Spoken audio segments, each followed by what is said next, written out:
তো এটাতে পরিমাণ মতো লবণ দিয়ে দিলাম, দিয়ে আমি বাটনায় এটাকে পিষে নেব।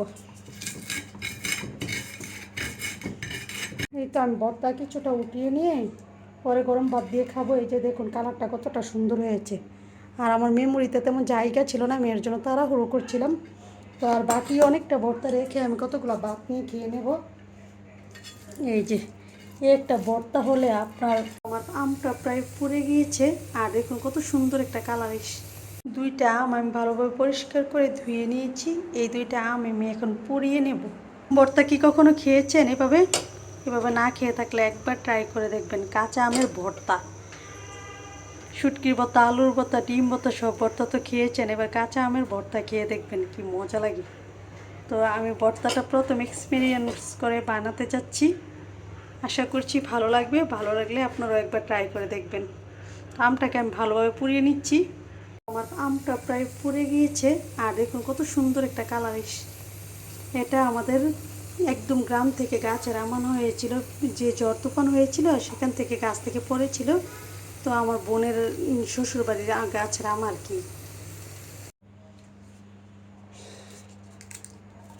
এই তো আমার আমের ভর্তার জন্য মরিচ ভেজে নিয়েছি, মরিচ আর ভাজা রসুন করে নিয়েছি। তো এটার আর ভিডিও দেখায়নি আর কি, যে ভিডিও লং হয়ে যাবে তো তার জন্য। তো এটাতে পরিমাণ মতো লবণ দিয়ে দিলাম, দিয়ে আমি বাটনায় এটাকে পিষে নেব।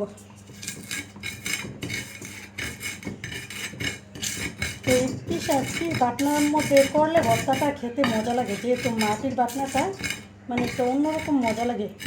টেবিলটা একটু নড়ছিল তার জন্য শব্দ হচ্ছিল, কিছু মনে করবেন না। এই তো আমার ডলা হয়ে গেছে। এখন আমি আমগুলাকে ছিলে নেব। এই যে দুইটা আম আমি পুড়ে নিয়েছি একদম ভালোভাবে।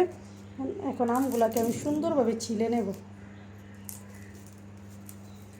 ছিলে আমটাকে আমি একদম চটকে নেব। গরম ছিল একদম আমটা। এই ভর্তাটা একবার বানিয়ে খেয়ে দেখবেন, এত মজা লাগে খেতে। তো আমগুলাকে আমি ছিলে নিয়েছি। এখন আমি পেঁয়াজ, মরিচ আর রসুনের সাথে দিয়ে দিলাম পেঁয়াজটাকে। তো পেঁয়াজটাকে আমি একটু ভালোভাবে করে নেব, ফ্রেশ করে নেব, যেন ভর্তাটার সাথে একদম মিশে যায়। এই তো আমার হয়ে গেছে মিশানো। এখন আমি সামান্য সরিষার তেল দিয়ে দেব, আর স্বাদটাকে ব্যালেন্স করার জন্য সামান্য চিনি দিয়ে দেব।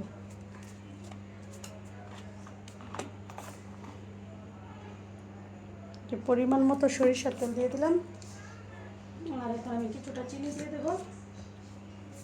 মানে এটা ওই আমটা যেহেতু টক আম, তার জন্য অল্প করে চিনি দিয়ে দিলাম।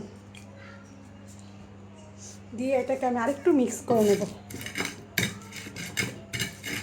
চাইলে এভাবে ভর্তাটা মরিচ ভর্তার মতো খেতে পারেন। রসুন মরিচের ভর্তা খুব মজা লাগবে। তো যেহেতু আমের ভর্তা বানাবো, আমের ভর্তা এই প্রথম আমি এইভাবে আমের ভর্তা বানাচ্ছি, আশা করি মজা লাগবে। তো আপনারা এইভাবে একবার বানিয়ে খেয়ে দেখবেন। তো আমগুলা দিয়ে দিলাম, আমগুলা থেকে আমি মাংসটাকে আলাদা করে নেব। আমটা খুব গরম,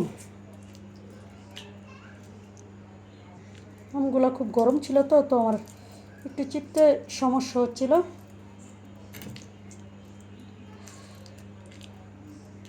তো আমগুলো থেকে আমি একদম রসটাকে আলাদা করে নিচ্ছি।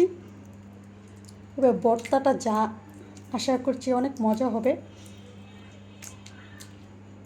তো আমি ভালোভাবে আমগুলোকে একদম চিপে চিপে রসটাকে বের করে নিয়েছি। এই তো আমার ভর্তাটা হয়ে গেছে। তো আমি একটু মিক্স করে নিচ্ছি। তো যেহেতু বাটনায় অনেকগুলো পেঁয়াজ রসুন মানে ভর্তা লেগেছিলো, তো এটাকে আমি একটু ডলে নিলাম। তো ভর্তাটা হয়ে গেছে। মশলা দেখুন কালারটা এত সুন্দর হয়েছে, আর খেতে মশলা আশা করি দুর্দান্ত হবে। এই তো আমি ভর্তা কিছুটা উঠিয়ে নিয়ে পরে গরম ভাত দিয়ে খাবো। এই যে দেখুন কালারটা কতটা সুন্দর হয়েছে। আর আমার মেমোরিতে তেমন জায়গা ছিল না, আমি এর জন্য তাড়াহুড়ো করছিলাম। তো আর বাকি অনেকটা ভর্তা রেখে আমি কতগুলো ভাত নিয়ে খেয়ে নেব। এই যে একটা ভর্তা হলে আপনার মানে কি বলবো, আমি একটু খালি খালি খেয়ে নিয়েছি, এত মজা হয়েছে। বিসমিল্লাহির রহমানির রহিম।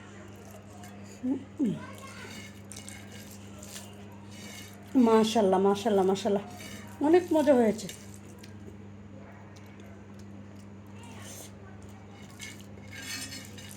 তো সবাই ভালো থাকবেন, আল্লাহ হাফেজ, আসসালামু আলাইকুম। একদম।